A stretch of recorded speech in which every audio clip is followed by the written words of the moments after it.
Bismillahirrahmanirrahim. Assalamualaikum warahmatullahi wabarakatuh. Terima kasih kepada Dr. Sirajuddin bin Safwan kerana memberi peluang kepada saya untuk menyempurnakan tugasan 2 iaitu persembahan individu bagi subjek pengajian kurikulum pendidikan Islam sekolah rendah. Baiklah, saya memilih tajuk pendidikan Islam bagi murid berkeperluan khas. Okey, baiklah, kita mulakan dulu dengan pengenalan. Pendidikan ini merupakan salah satu aspek yang penting dalam membina masyarakat yang berilmu pengetahuan untuk memajukan diri masyarakat dan negara serta membina bangsa serta membina negara yang bertamadun. Pendidikan ini adalah wajib untuk semua, termasuklah kanak-kanak yang istimewa tanpa mengira bangsa dan agama, kerana ianya merupakan hak kesamarataan dalam mendapatkan pendidikan. Baiklah, apakah yang dimaksudkan dengan murid berkeperluan khas ataupun orang kurang upaya? Ia bermaksud individu yang berkeperluan khas ialah individu yang mempunyai kekurangan fizikal, intelektual, mental ataupun deria. Ini adalah menurut Akta Orang Kurang Upaya 2008. Ia juga bermaksud individu yang apabila berada dalam kelompok masyarakat, penyertaan mereka terbatas dalam sesuatu aktiviti dan menjadi halangan kepada mereka untuk bergaul secara normal dengan kelompok masyarakat tersebut. Manakala menurut Warta Kerajaan Persekutuan, melalui peraturan-peraturan pendidikan iaitu Pendidikan Khas 2013, murid berkeperluan khas ialah murid yang diperakukan pengamal perubatan, ahli optik, ahli audiologi atau ahli psikologi atau mana-mana yang berkenaan sama ada dalam perkhidmatan kerajaan ataupun tidak, sebagai murid yang mempunyai masalah penglihatan, pendengaran, pertuturan, masalah fizikal, masalah pembelajaran ataupun mana-mana kombinasi masalah keupayaan yang disebutkan di atas. Baiklah, seterusnya kategori murid berkeperluan khas. Kategori murid berkeperluan khas di Malaysia terbahagi kepada 6, iaitu yang pertama ialah ketidakupayaan penglihatan, yang kedua ketidakupayaan pendengaran, yang ketiga ketidakupayaan pertuturan, kemudian yang keempat ketidakupayaan fizikal, dan yang kelima masalah pembelajaran, dan yang terakhir iaitu ketidakupayaan pelbagai. Okey, kategori murid berkeperluan khas. Kategori yang pertama iaitu ketidakupayaan penglihatan. Maksud ketidakupayaan penglihatan ini ialah individu tidak dapat melihat ataupun mengalami penglihatan terhad di kedua-dua belah mata walaupun dengan menggunakan alat bantu penglihatan seperti cermin mata atau kanta sentuh. Kurang upaya penglihatan ini dibahagikan kepada 3 kategori, iaitu kategori yang pertama terhad, bermaksud penglihatan sangat terhad, lebih teruk daripada 6/18 tetapi sama dengan ataupun lebih baik daripada 3/60. Maksud dia di sini adalah tidak melebihi 6/18 tetapi tidak kurang daripada 3/60 walaupun menggunakan alat bantu penglihatan ataupun medan penglihatan kurang dari 20 darjah daripada penentuan. Okey, kategori yang kedua bagi masalah penglihatan iaitu buta.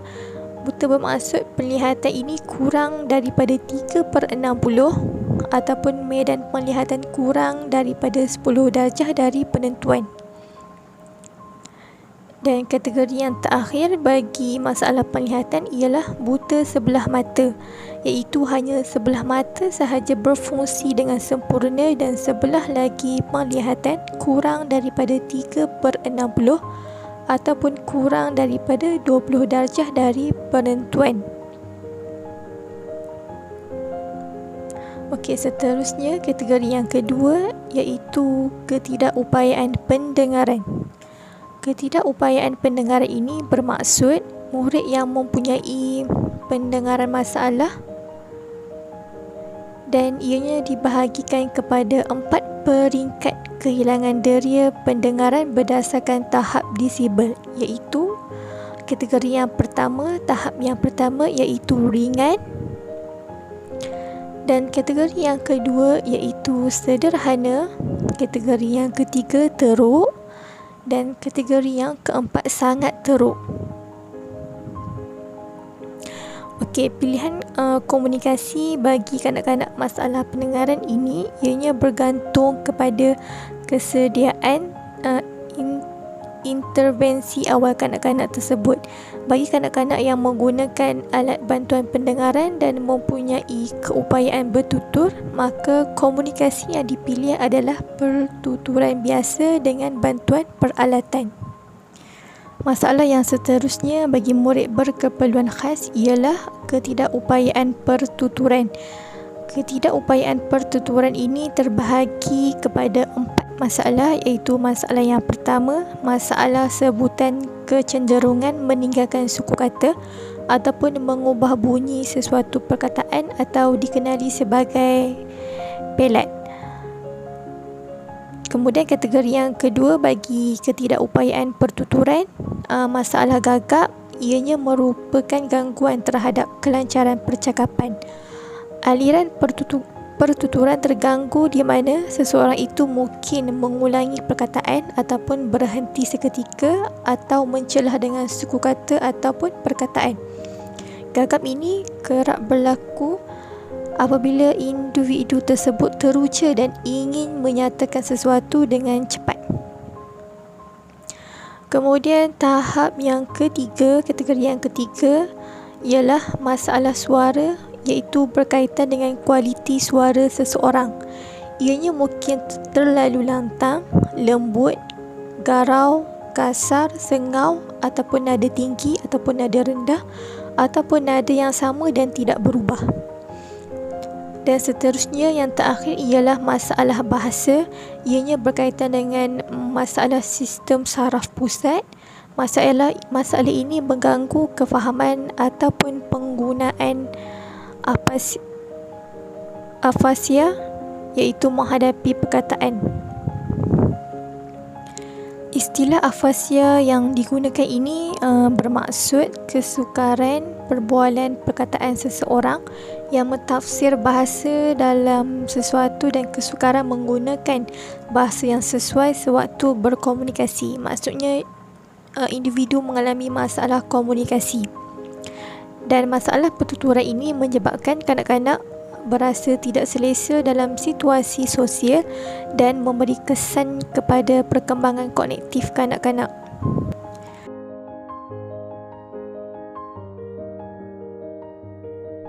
Okey, kategori yang seterusnya iaitu ketidakupayaan fizikal ataupun ketidakupayaan anggota badan, sama ada kehilangan ataupun tiada satu anggota ataupun ketidakupayaan di mana-mana bahagian badan yang mengalami keadaan seperti hemiplegia, paraplegia, tetraplegia, kehilangan anggota badan ataupun kelemahan otot-otot yang mengakibatkan mereka tidak dapat melakukan aktiviti asas seperti penjagaan diri, pergerakan ataupun pertukaran posisi tubuh badan. Keadaan ini terjadi disebabkan kecederaan ataupun trauma ataupun ketidakfungsian sistem saraf, kardiovaskular, masalah kardiovaskular, masalah respiratori, hematologi, imunologi, urologi, hepatobiliari, muskuloskeletal dan gynekologi dan juga lain-lain.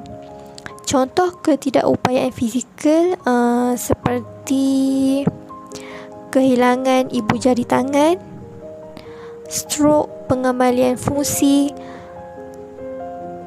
kemudian kerdil dan juga cerebral palsy. Okey, seterusnya kategori seterusnya iaitu individu yang mengalami masalah pembelajaran. Masalah pembelajaran ini dianggap sebagai masalah neurologi Masalah ini berkaitan dengan cara otak menerima, memproses maklumat, menganalisis dan juga menyimpan maklumat. Masalah pembelajaran ini merupakan kecelaruan dalam satu ataupun lebih daripada satu proses psikologi yang melibatkan kefahaman, penggunaan bahasa lisan ataupun bertulis. Kecelaruan ini boleh menjejaskan keupayaan mendengar, berfikir, bertutur dan juga membaca, menulis, mengeja ataupun mengira. Masalah pembelajaran ini merupakan masalah pembelajaran dalam akademik, bahasa, ingatan, sosio-emosi, kemahiran motor dan juga koordinasi serta hyperaktif.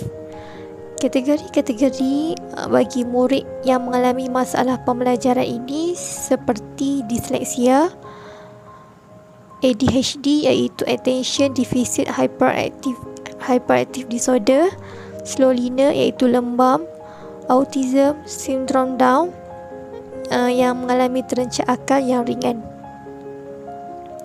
Seterusnya, ketidakupayaan yang pelbagai.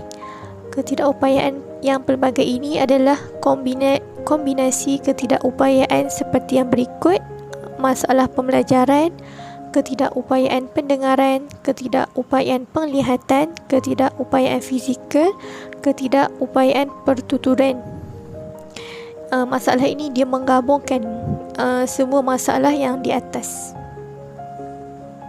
Baiklah, sebelum kita pergi kepada isu dan cabaran murid berkeperluan khas dalam pendidikan Islam, kita lihat dulu apakah definisi pendidikan Islam dan juga kurikulum pendidikan Islam.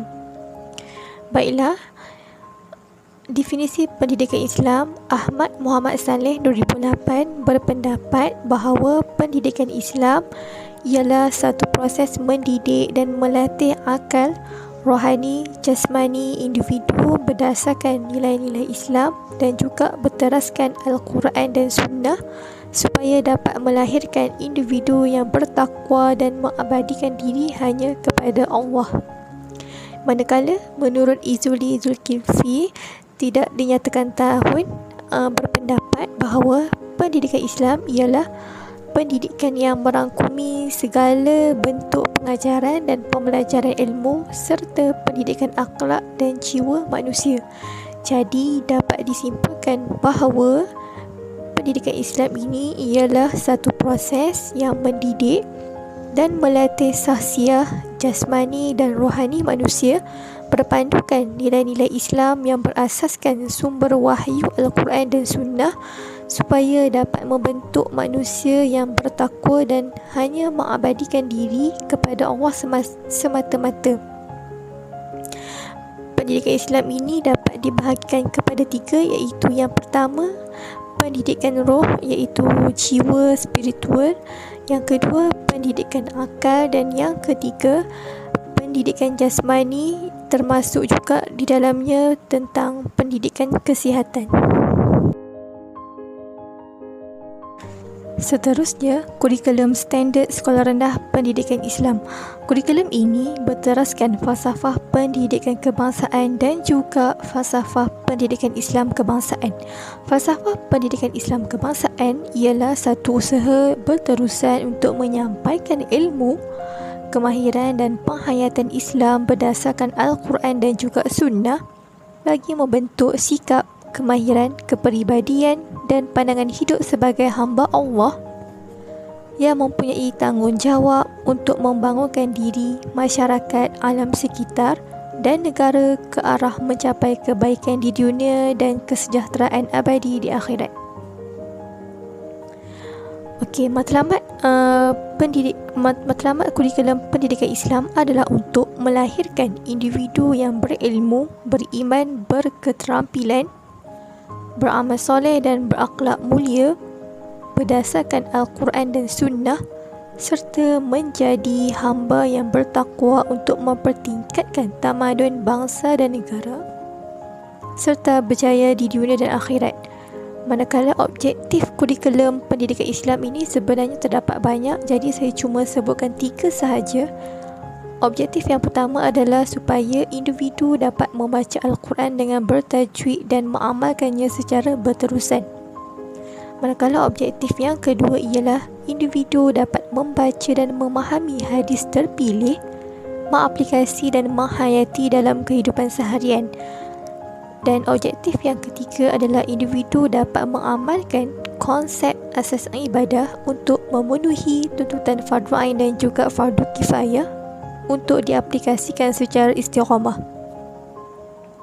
Baiklah, aspirasi falsafah, matlamat dan objektif ini menunjukkan betapa pentingnya pendidikan Islam untuk membangunkan modal insan yang seimbang dari segi rohani, mental, jasmani dan juga emosi, serta untuk melahirkan individu yang bertakwa, beramal soleh dan berakhlak mulia dan berperanan sebagai khalifah.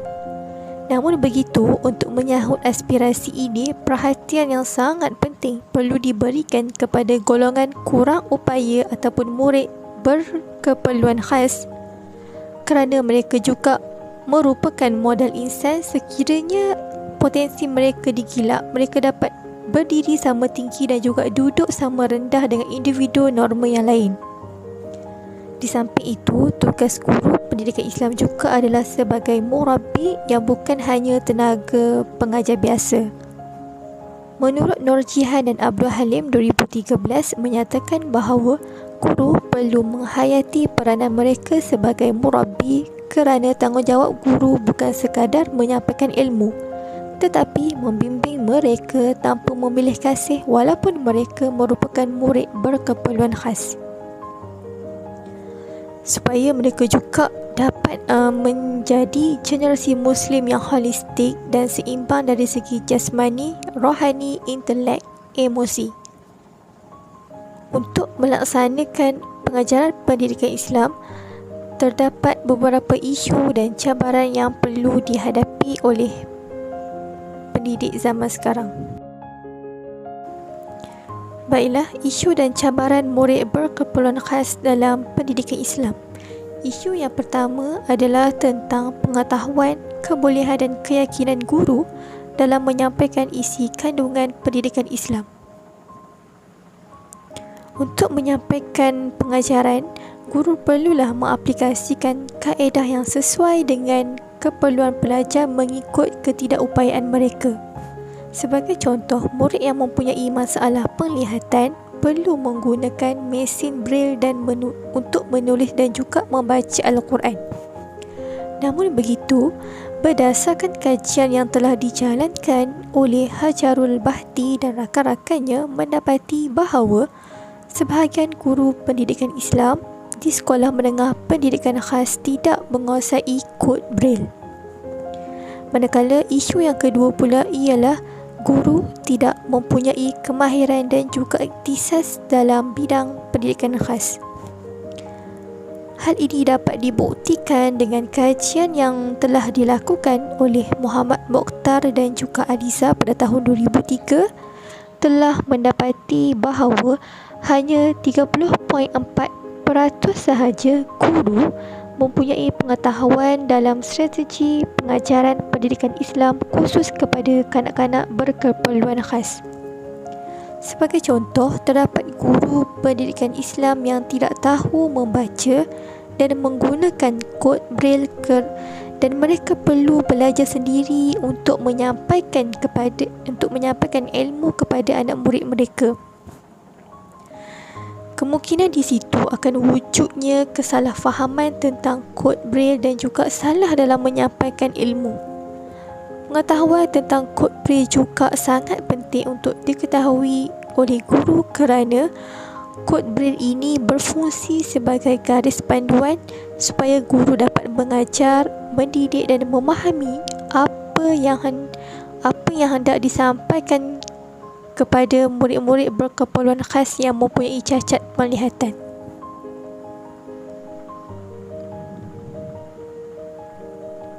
Guru yang terlibat dengan pengajaran pendidikan Islam di sekolah pendidikan khas hanya mengikuti latihan perguruan untuk bidang pendidikan Islam dan mereka tidak diberikan pendedahan secara khusus terhadap bidang pendidikan khas. Isu yang seterusnya adalah pelajar tidak mempunyai asas dalam pendidikan Islam. Pelajar-pelajar yang berkeperluan khas ini, contohnya pelajar yang mempunyai masalah penglihatan, tidak mempunyai asas dalam bacaan Al-Quran, tidak mengenal huruf-huruf hijaiyah, tidak dapat membezakan baris dan sebagainya, menyebabkan guru terpaksa mengajar seorang demi seorang dan menyebabkan kekangan masa yang sangat terhad. Guru sudah tentu tidak dapat memberikan tumpuan yang khusus untuk memperbaiki bacaan pelajar satu persatu, dan pelajar juga tidak menguasai tulisan Jawi, menyebabkan guru sukar untuk mengajar, sedangkan buku teks dan juga Al-Quran dalam tulisan Jawi ataupun huruf-huruf hijaiyah Arab. Keadaan ini juga ada kaitan dengan keadaan sebahagian pelajar yang mempunyai intelek yang sangat rendah. Pelajar akan merasa, contohnya pelajar lembam, apabila mereka tidak memahami isi pelajaran, mereka akan merasa bosan dan tidak menunjukkan minat untuk mempelajari tulisan Jawi, bacaan Jawi dan juga bacaan Al-Quran dan sebagainya.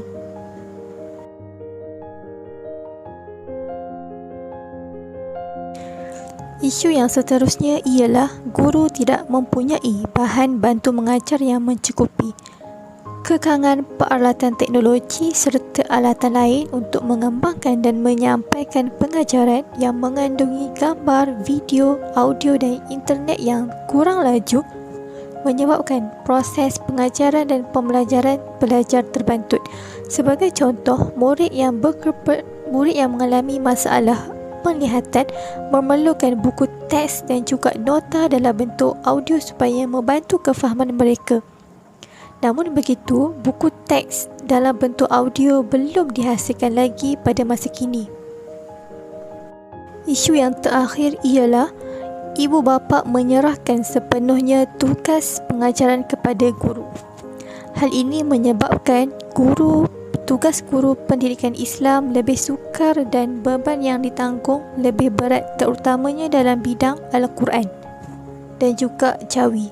Selain itu, pengetahuan ibu bapa tentang pendidikan khas sangat terhad dan menyebabkan mereka menyerahkan tugas mendidik sepenuhnya kepada guru. Jadi, ibu bapa juga perlu mempunyai pengetahuan dan inisiatif sendiri untuk mendidik anak mereka. Sebagai contoh, murid lembam belajar tentang solat di sekolah, dan apabila di rumah, ibu bapa perlulah mengaplikasikan solat bersama anak mereka supaya murid tersebut tidak lupa tentang tata cara solat. Kajian juga membuktikan sekiranya para pelajar mendapat pengajaran tambahan selain di sekolah, ianya akan membantu mereka untuk menguasai sesuatu bidang mata pelajaran. Untuk menangani isu dan cabaran ini, perlulah melakukan beberapa penambahbaikan supaya murid berkeperluan khas juga mendapat pengajaran pendidikan Islam yang sepatutnya. Antara penambahbaikan tersebut ialah yang pertama, pembangunan buku teks dan nota dalam bentuk audio. Menurut Nurul Tailah 2018, penyediaan buku teks dan nota dalam bentuk audio akan memudahkan murid berkeperluan khas, khususnya bagi murid yang mengalami masalah penglihatan, memahami maklumat ataupun ilmu yang disampaikan melalui audio dan seterusnya dapat melancarkan proses pengajaran dan pembelajaran. Selain itu, dapat juga meningkatkan motivasi murid berkeperluan khas untuk meneruskan pembelajaran kerana mempunyai sumber rujukan yang dapat membantu mereka. Penambahbaikan yang kedua ialah menambah baik sistem latihan perguruan. Penggabungan pendidikan Islam dengan pendidikan khas bagi sistem latihan perguruan perlulah dipertimbangkan supaya guru diberi pendedahan awal tentang asas pendidikan khas. Menurut kajian yang dilakukan oleh Hajarul Bahti pada tahun 2010, Latihan perguruan di Institut Pendidikan Guru Malaysia mengasingkan antara pendidikan Islam dengan pendidikan khas. Guru-guru pendidikan Islam hanya mempelajari tentang pedagogi pendidikan Islam tetapi kurang diberi pendedahan tentang pendidikan khas. Manakala guru-guru pendidikan khas pula hanya mempelajari pedagogi untuk pelajar-pelajar pendidikan khas dan tidak mempunyai asas yang kukuh untuk mengajar pendidikan Islam. Apabila hal ini berlaku, akan terjadilah guru pendidikan Islam tidak mempunyai kemahiran pedagogi untuk pelajar khas dan juga guru khas tidak mempunyai asas pengetahuan tentang pendidikan Islam yang sebenar. Oleh itu, betapa pentingnya guru pendidikan Islam diberi penekanan tentang kaedah dan juga strategi untuk mendidik murid berkeperluan khas. Penambahbaikan yang seterusnya ialah menambah baik sistem pengajaran pendidikan Islam di sekolah rendah. Sehingga kini ramai murid yang berkeperluan khas masih tidak menguasai subjek pendidikan Islam, khususnya dalam bacaan Al-Quran dan juga Jawi, kerana ianya tidak diberi penekanan sewaktu sekolah rendah. Terdapat kajian yang dijalankan dan kajian tersebut mendapati bahawa pelajar-pelajar dari sekolah rendah Princess Elizabeth Johor Bahru mempunyai kemahiran asas bacaan Al-Quran yang lebih baik berbanding pelajar-pelajar dari sekolah rendah yang lain. Ini kerana guru-guru di sekolah rendah Princess Elizabeth mempunyai kemahiran menggunakan Al-Quran Braille dan juga mempunyai teknik dan kemahiran pengajaran yang memberikan penekanan yang lebih kepada penguasaan bacaan Al-Quran murid-muridnya. Oleh itu, sekolah rendah Princess Elizabeth mungkin boleh dijadikan sebagai penanda aras bagi sekolah yang lain dalam mempertingkatkan pengajaran pendidikan Islam di sekolah pendidikan khas. Penambahbaikan yang seterusnya, guru perlu membangunkan profesionalisme yang berterusan. Guru perlulah menimba ilmu pengetahuan baru serta menambah baik kaedah dan strategi pengajaran yang sedia ada supaya sesuai dengan keadaan semasa. Di samping, guru juga perlu memahirkan diri dalam penggunaan teknologi, pengetahuan semasa dan sebagainya. Perkara ini adalah untuk meningkatkan lagi keprofesionalisme guru dan juga guru perlulah mencari alternatif lain dengan menghadiri kursus, bengkel, seminar, perkongsian pengalaman, kolaborasi bersama pihak profesional yang berkaitan dengan murid-murid berkeperluan khas dan mengaplikasikan ilmu tersebut di sekolah. Sebenarnya program sebegini dapat meningkatkan lagi kesediaan dan juga keyakinan guru dalam mengendalikan murid berkeperluan khas. Seterusnya ialah sokongan daripada ibu bapa. Sokongan daripada ibu bapa sangat penting. Ibu bapa perlulah memberikan kata-kata semangat kerana ianya merupakan pembakar semangat kepada mereka untuk meneruskan pembelajaran. Selain itu, ibu bapa juga perlulah menyokong usaha guru supaya guru lebih bersemangat untuk mengerahkan segala kudrat dan juga kemahiran bagi mendidik dan melahirkan modal insan yang sejahtera dan juga berdikari. Ibu bapa juga perlulah turut menyokong pembelajaran anak mereka dengan mengaplikasikan apa yang mereka belajar di sekolah ketika berada di rumah. Sebagai contoh, mengaplikasikan adab-adab ketika makan supaya mereka tidak lupa apa yang mereka belajar di sekolah, dan juga supaya mereka mengingati apa yang mereka belajar dan juga mengaplikasikan dalam kehidupan seharian.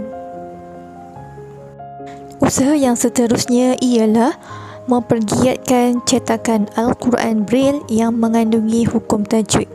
Di dalam kurikulum pendidikan Islam terkandung di dalamnya tilawah Al-Quran dan juga hafazan. Dengan adanya cetakan Al-Quran Braille yang mempunyai hukum tajwid, ianya sangat membantu guru untuk dijadikan sebagai bahan bantu mengajar. Selain itu, Al-Quran Braille yang mengandungi hukum tajwid ini juga dapat membantu murid berkeperluan khas yang cacat penglihatan untuk mengenal hukum tajwid. Dan pada pandangan saya, inovasi sebegini sangat penting kepada golongan yang mempunyai cacat penglihatan dalam memantapkan diri mereka sebagai individu Muslim. Untuk pengetahuan, Al-Quran Braille ini merupakan salah satu inovasi yang telah dijalankan oleh Fakulti Sains Teknologi, iaitu Universiti Kebangsaan Malaysia untuk membantu golongan yang cacat penglihatan. Oleh itu, saya kongsikan video inovasi tersebut untuk tontonan semua.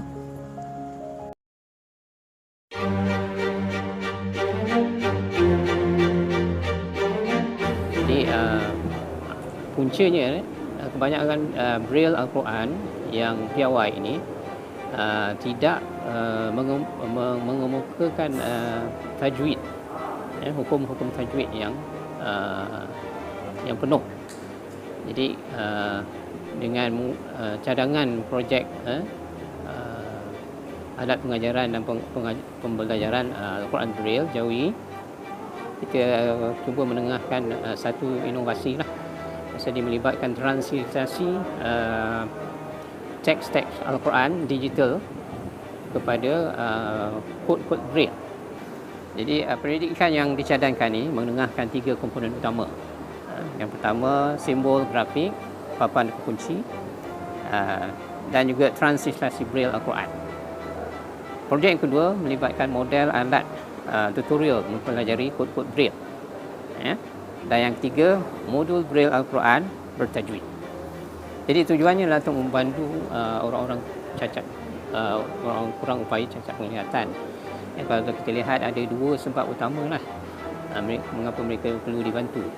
Yang pertamanya kaedah macam mana pengajaran dilaksanakan, guru kurang, kelas yang kecil untuk mengajar. Dan masalah yang kedua tu sensitiviti jari, yang melibatkan masa dan pembelajaran terhad lah. Jadi sensitiviti jari ini berbeza-beza dalam kalangan orang yang cacat. Universiti Kebangsaan Malaysia sebagai universiti pertama menghasilkan hadis Braille di Malaysia ini. Pendekatan yang kita gunakan ianya amat baik kerana mendapat sambutan yang sangat positif. Bukan setakat di kalangan orang cacat penglihatan Islam Malaysia, malahan juga dapat diguna pakai di peringkat Kementerian Pengajian Tinggi itu sendiri. Kerana pendekatan yang kita guna pakai ini telah pun disemak oleh beberapa pakar-pakar dan juga telah pun dikenal pasti sebagai modul yang terbaik dihasilkan di Malaysia ini. Dan anak ini sebenarnya begitu mudah, kerana dia ada mobile phone yang akan mengeluarkan suara. Jadi bacaan atau huruf atau baris itu akan dibantu oleh suara ataupun voice output daripada mobile phone. Jadi apa yang kita binakan di sini adalah satu alat yang membolehkan pelajar-pelajar belajar kod Braille dengan lebih mudah tanpa ada seorang tutor berada di sebelah. Kesimpulannya, peranan guru pendidikan Islam pada abad ke-21 ini adalah sangat mencabar dalam membentuk murid berkeperluan khas yang seimbang dari segi rohani, jasmani, emosi dan juga mental. Untuk membentuk aspek-aspek ini, guru pendidikan Islam perlulah mempunyai strategi, kaedah dan kemahiran yang sesuai mengikut kemampuan mereka. Sekian, terima kasih.